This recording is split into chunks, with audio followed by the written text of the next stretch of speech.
जय हिंद दोस्तों, आप सभी का स्वागत है ज्ञानपीठ जीके पॉइंट के इस यूट्यूब चैनल पर। दोस्तों आइए शुरू करते हैं आज का एक और मॉक टेस्ट। जीके के 50 प्रश्नों का अभ्यास करेंगे। ये प्रश्न आपके आने वाले आरपीएफ का कोई भी एग्जाम हो, चाहे वो एसआई हो चाहे वो कांस्टेबल हो, सब में बहुत ही हेल्पफुल होगा। एनटीपीसी के लिए सीरीज किफायती है और आपका जो हाई कोर्ट का एग्जाम है, इलाहाबाद हाई कोर्ट, उन सब के लिए तो ध्यान रखिएगा। ये जो टेस्ट सीरीज है वो बहुत ही हेल्पफुल रहेगी आपके एग्जाम में। तो पहले प्रश्न की बात करते हैं। क्या कहा गया? ऑक्सीकरण पर ऊर्जा की अधिकतम मात्रा निम्नलिखित में से कौन पैदा करता है? दोस्तों, जब ऑक्सीकरण की क्रिया होती है ना, तो सबसे ज्यादा एनर्जी जो हमें मिलती है ना, वो किससे मिलती है? ऑप्शन बी, बसा से मिलती है। बसा, फैट से सबसे ज्यादा ऊर्जा मिलती है। ऑप्शन बी आपका सही जवाब है। क्लियर दोस्तों? चलिए दोस्तों, यहाँ लिखा गया प्रोटीन। अगर क्वेश्चन आए ना कि किस पोषक तत्व को बॉडी बिल्डिंग फूड कहा जाता है, तो बॉडी बिल्डिंग फूड कहा गया है प्रोटीन को। ठीक है, याद रखिएगा, बॉडी बिल्डिंग प्रोटीन को कहा जाता है। ये इंपॉर्टेंट है, पूछा जाता है। अच्छा, मैं आपको एक चीज और बता दूं।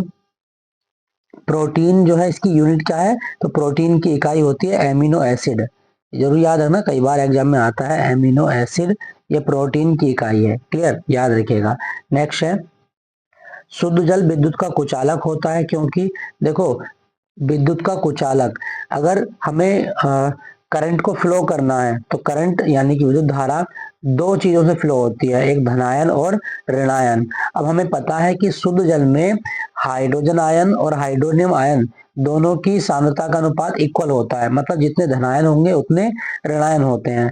तो इसमें क्या होता है शुद्ध जल में कि धनायन और ऋणायन जो होते हैं वो पर्याप्त मात्रा में होने से इनका प्रभावी जो आवेश है वो शून्य हो जाता है। जब आवेश शून्य होगा तो इसमें धारा प्रभावित नहीं होती। तो हम क्या बताएंगे कि शुद्ध जल में विद्युत धारा का जो वहन है वो नहीं हो सकता। तो इसका कारण क्या है? क्योंकि यह स्वल्प आयनित होता है, इसमें आयन नहीं होते। ठीक है, इसलिए शुद्ध जल विद्युत का कुचालक माना गया है। क्लियर, याद रखिएगा। नेक्स्ट है, राष्ट्रीय रासायनिक प्रयोगशाला कहाँ स्थित है? दोस्तों, राष्ट्रीय रासायनिक प्रयोगशाला ऑप्शन सी, ये आपका पुणे में स्थित है। पुणे। क्या आपको पता है कि किस शहर को दक्कन की रानी कहा जाता है? दक्कन की रानी किसे कहा गया? तो आप बताएंगे पुणे शहर को दक्कन की रानी कहा जाता है। ठीक है, दक्कन क्वीन पुणे शहर को कहा गया है। नेक्स्ट प्रश्न, विद्युत लेपन में सामान्यतः कौन सी धातुएं प्रयोग की जाती हैं? दोस्तों, विद्युत लेपन की अगर हम बात करें तो इसमें क्रोमियम, कॉपर और निकेल होता है। ऑप्शन बी आपका सही जवाब है, क्रोमियम, कॉपर और निकेल। क्लियर, याद रखिएगा दोस्तों। दोस्तों, अगर आपसे पूछा जाए कि मैलेकाइट किस धातु का अयस्क है, ये बहुत आता है एग्जाम में, मैलेकाइट, तो आप बताएंगे कॉपर का अयस्क है मैलेकाइट। क्लियर, याद रखिएगा।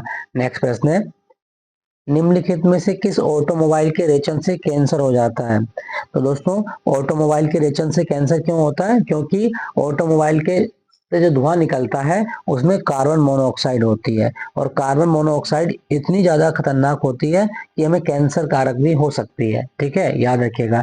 कार्बन मोनोऑक्साइड के बारे में एक चीज मैं बता दूं, मानव के ब्लड में सबसे ज्यादा जो घुलनशील गैस है, ठीक है, 200 गुना ज्यादा जल्दी घुलती है, ठीक, तो वो है आपकी कार्बन मोनोऑक्साइड। और ये कार्बन मोनोऑक्साइड हीमोग्लोबिन के साथ बहुत ज्यादा बंध बना लेती है, और इतनी तीव्र से बंध बनाएगी कि व्यक्ति की जो कोशिकाएं होती है उनमें ऐठन होने लगती है, जिससे उसकी डेथ हो जाती है।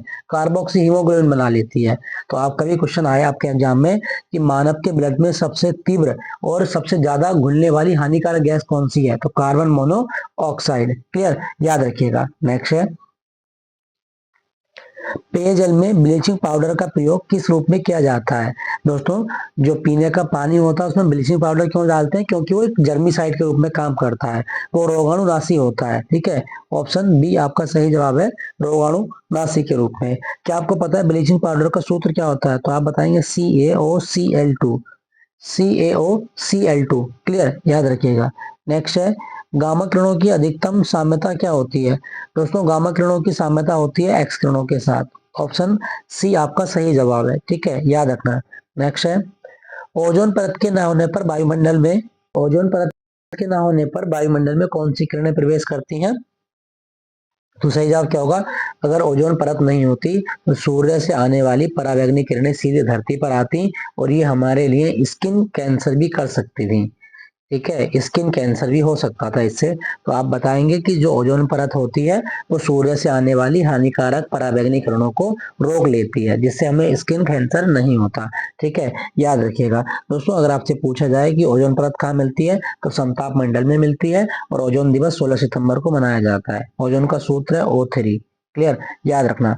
नेक्स्ट है, कंप्यूटर द्वारा प्रयोग किए जाने वाले प्रोग्राम और डेटा कहाँ उपलब्ध होते हैं। दोस्तों, कंप्यूटर के द्वारा जो प्रोग्राम यूज किया जा रहा है और डाटा कहाँ उपलब्ध होगा, वो स्टोरेज में होता है। ऑप्शन सी आपका सही जवाब है, स्टोरेज। क्लियर दोस्तों, याद रखिएगा। दोस्तों, अगर क्वेश्चन आए कि कंप्यूटर का जनक किसको कहा गया, तो आप बताएंगे चार्ल्स बेबेज एक व्यक्ति थे, इन्हें कंप्यूटर का पितामह कहा गया है। क्लियर, याद रखना। नेक्स्ट है, HTML में ब्रैकेट बी तथा ब्रैकेट स्लैश बी टैग में परिवर्त सामग्री दर्शाते हैं। तो दोस्तों, इसका मतलब क्या होगा, इसका मतलब होगा पृष्ठभूमि को दर्शाते हैं। ठीक है, बैकग्राउंड को दर्शाते हैं।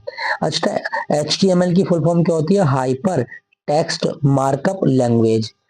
Hyper text markup language, HTML। Clear, याद रखना। नेक्स्ट है, संज्ञाहारी के रूप में क्लोरोफॉर्म का आविष्कार किसने किया था। दोस्तों, संज्ञाहारी का मतलब क्या होता है, इसके सेवन से दर्द का अनुभव नहीं होता। तो क्लोरोफॉर्म किसने बनाया था, जेम्स सिम्पसन ने बनाया था।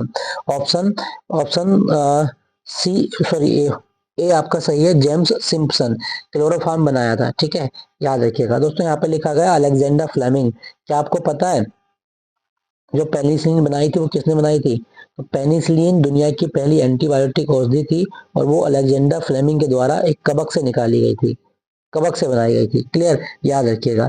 जेनर आप जानते हैं, इन्होंने चेचक के टीके का आविष्कार किया था, चेचक। क्लियर, याद रखिएगा। नेक्स्ट है, कोई नई अखिल भारतीय सेवा किस प्रकार शुरू की जाती है। दोस्तों, पहले तो आप जाने, भारत में 3 प्रकार की अखिल भारतीय सेवाएं हैं। एक IAS होता है, एक IPS होता है, और एक IFS होता है। IFS मतलब भारतीय वन सेवा। क्लियर। अब कोई भी नई अखिल भारतीय सेवा अगर भारत में शुरू करनी है या किसी का समापन करना है, तो सारी पावर राज्यसभा के हाथ में है।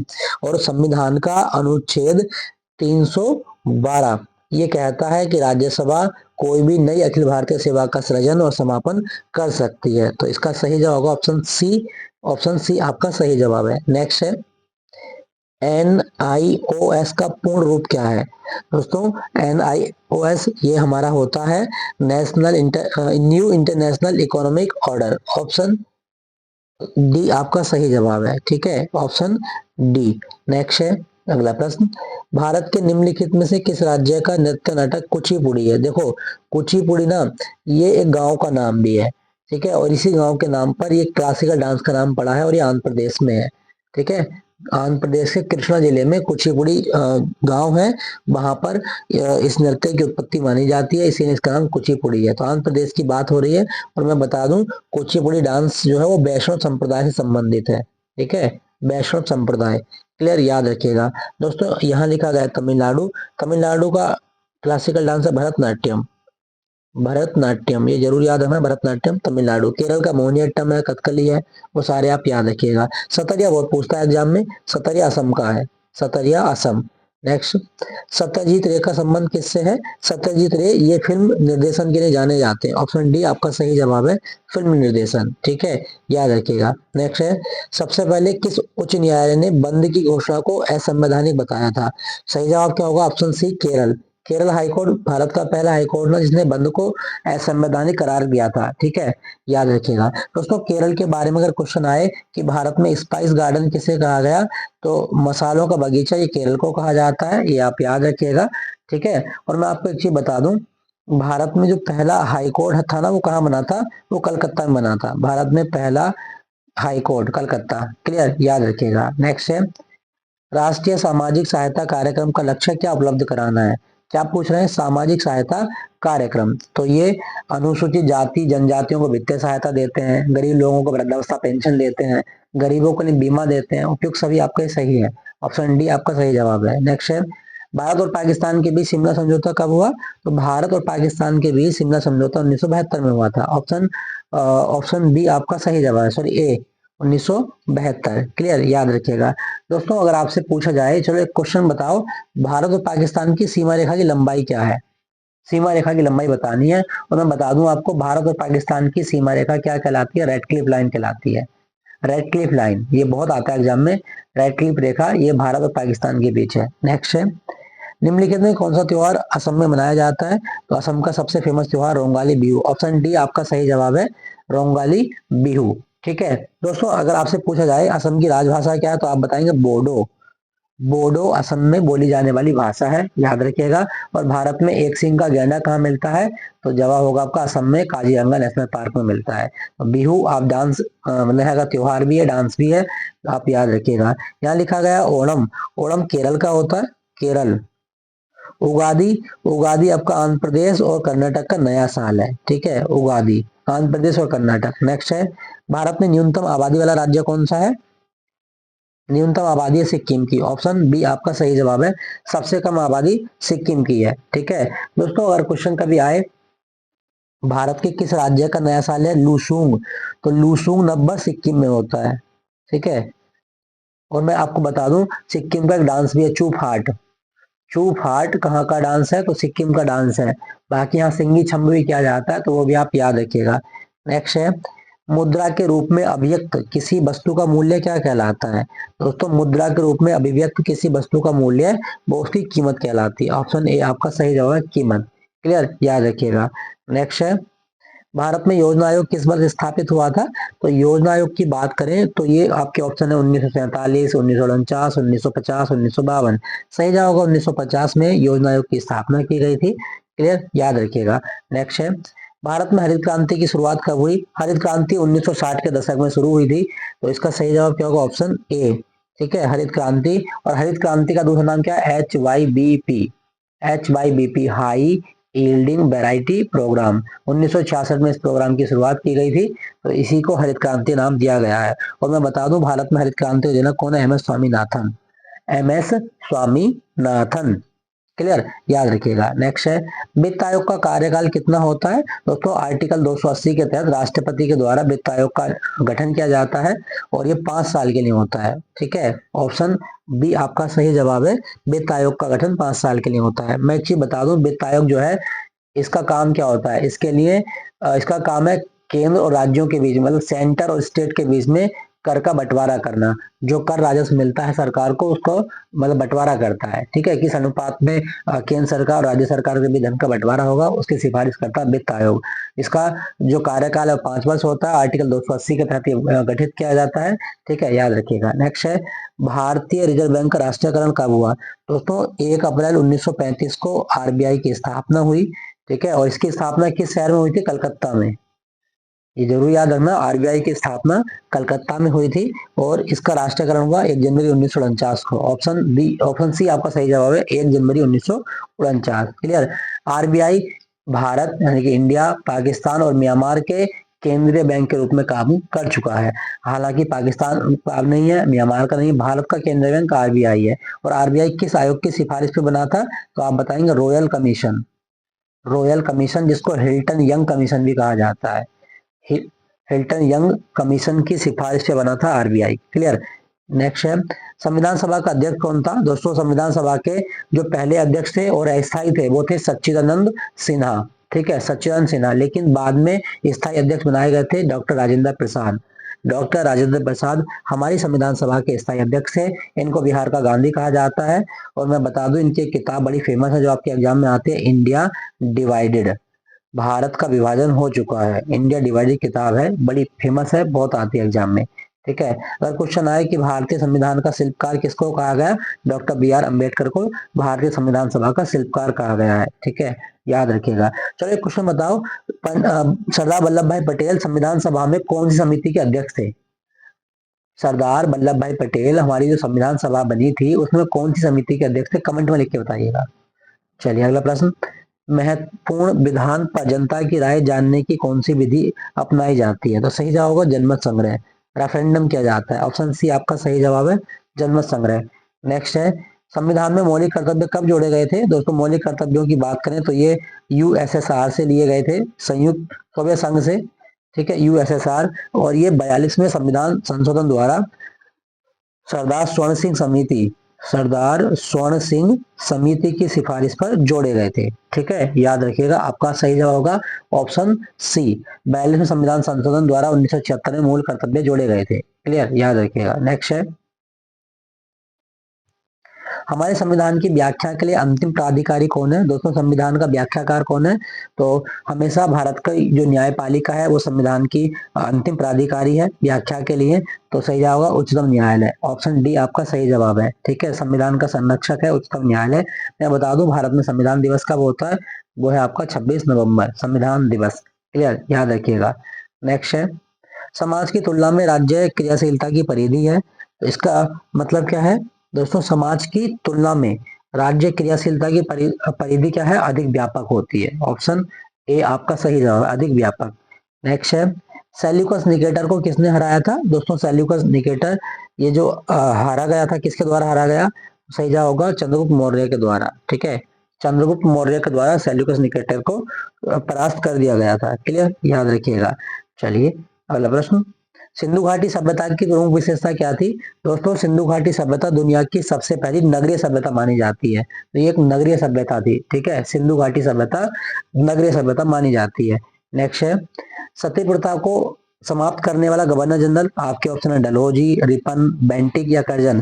दोस्तों सती प्रथा 1859 में भारत में अबॉलिश की गई थी और ये लॉर्ड विलियम बेंटिक के प्रयासों से की गई थी। ठीक है, ऑप्शन सी आपका सही जवाब है। नेक्स्ट है, मेवाड़ के राजघराने संबंधित प्रसिद्ध भक्त या संत कौन थी? दोस्तों मेवाड़ के राजघराने संबंधित प्रसिद्ध संत जो थी वो मीराबाई थी।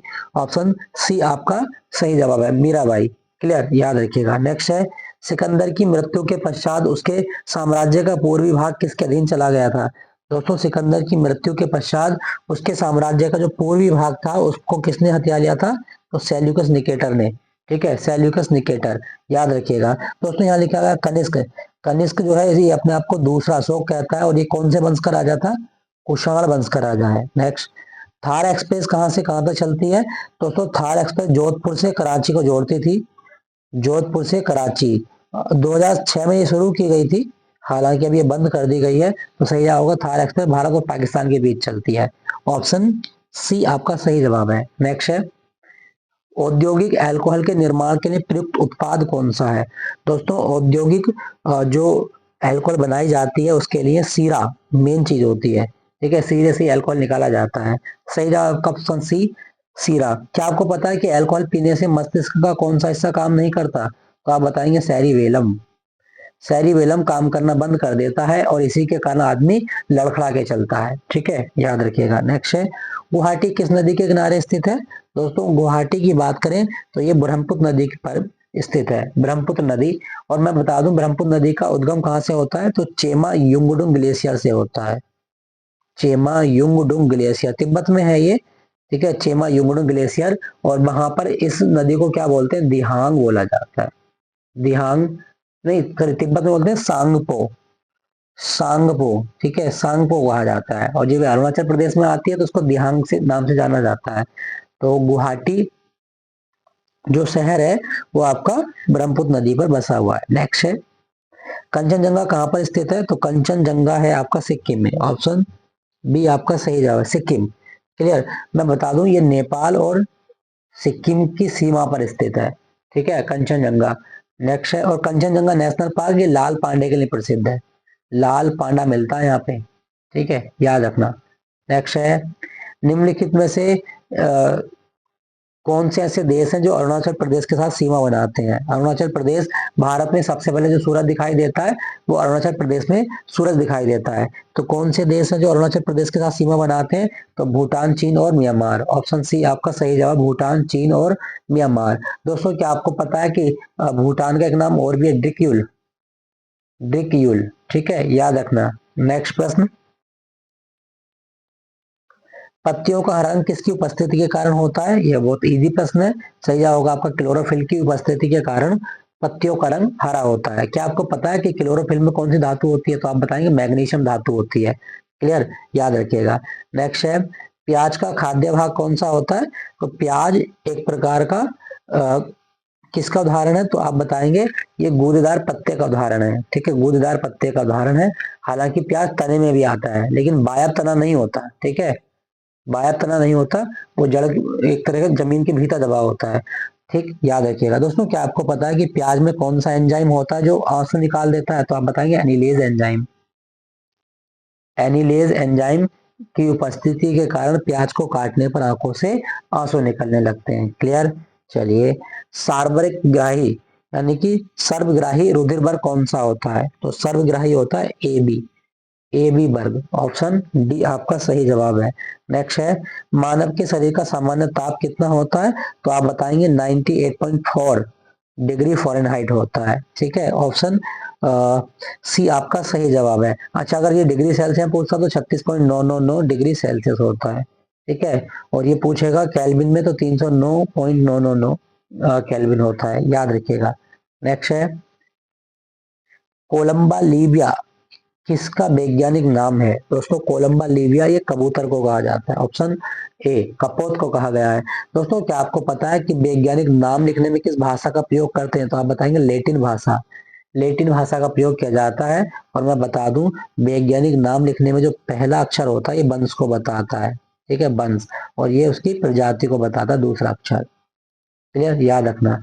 अच्छा, यहाँ पे लिखा गया है सार्क। क्या आपको पता है कि सार्क में कितनी हड्डी होती हैं? तो आप बताएंगे कि सार्क में 0 हड्डी होती है। ठीक है, सार्क मछली में हड्डी नहीं पाई जाती। नेक्स्ट है, अस्थियां किसमें बातिल होती हैं? बातिल मतलब उसमें हवा भर जाती है। तो बातिल अस्थियां पाई जाती है पक्षियों में, खोखली होती है और उनमें हवा भर जाती है। याद रखिएगा दोस्तों, पक्षियों के हृदय में कितने चैम्बर होते हैं? 4 चैम्बर। और पक्षियों का अध्ययन क्या कहलाता है? ऑर्निथोलॉजी। ऑर्निथोलॉजी, ठीक है, याद रखना। क्लियर। चलिए, भारत का बैटमैन किसको बोलते हैं? तो सलीम अली को बोलते हैं। अच्छा, क्या आपको पता है कि मछलियों के हृदय में कितने चैम्बर होते हैं? 2 चैम्बर होते हैं। क्लियर, याद रखिएगा। सूर्य में ऊर्जा का उत्पादन किस क्रिया से होता है? तो सूर्य में ऊर्जा होती है नाभिकीय संलयन की। ऑप्शन सी आपका सही जवाब है। इसमें हीलियम और हीलियम मिलकर क्या बना लेते हैं? हाइड्रोजन बना लेते हैं। ठीक है, इसीलिए नाभिकीय संलयन की क्रिया होती है और सूर्य की अपार ऊर्जा बनती रहती है। नेक्स्ट है, स्टील से बनी गोलाकार गेंद को मरकरी के पात्र में डालने पर क्या होगा? दोस्तों, अगर कोई स्टील की गेंद है और उसे आप मरकरी से भरे किसी बीकर में डाल रहे हैं तो उसमें क्या होगा? वो निमज्जित हो जाएगी, मरकरी में निमज्जित हो जाएगी। ठीक है, याद रखिएगा। मरकरी को पारा भी बोलते हैं, पारा, और इसका संकेत क्या होता है? Hg होता है। नेक्स्ट है, 20 से 20,000 हर्ट्ज की आवृत्ति वाली ध्वनियों को क्या कहा जाता है? दोस्तों, 20 से 20,000 हर्ट्ज की जो ध्वनियां होती है उनको श्रव्य ध्वनियां कहा जाता है। इनको हम आसानी से सुन सकते हैं। क्लियर, याद रखिएगा दोस्तों। अगर क्वेश्चन आए कि ध्वनि की तीव्रता का मात्रा क्या है, तो वो है आपका डेसिबल। डेसिबल, याद रखिएगा। नेक्स्ट है, ग्रहण किस प्रकाशीय घटना के कारण लगते हैं? तो दोस्तों, ग्रहण की अगर बात करें तो ये ऋजु रेखीय संचरण के कारण लगते हैं। ऑप्शन सी आपका सही जवाब है। ठीक है, याद रखिएगा। चलिए, एक क्वेश्चन मैं आपसे पूछता हूँ। मानव की आंख के लिए प्रकाश की तरंग दैर्घ्य कितनी आ, कितनी होनी चाहिए? ये कमेंट में लिख के बताओ। तो दोस्तों, ये था आज का मॉक टेस्ट। 50 प्रश्नों का अभ्यास किया। सेशन अच्छा लगा तो लाइक कीजिएगा, अपने दोस्तों के साथ शेयर कीजिएगा। फिर मिलूंगा नए मॉक टेस्ट के साथ में। Thank you for watching Gyanpeeth ji के पॉइंट।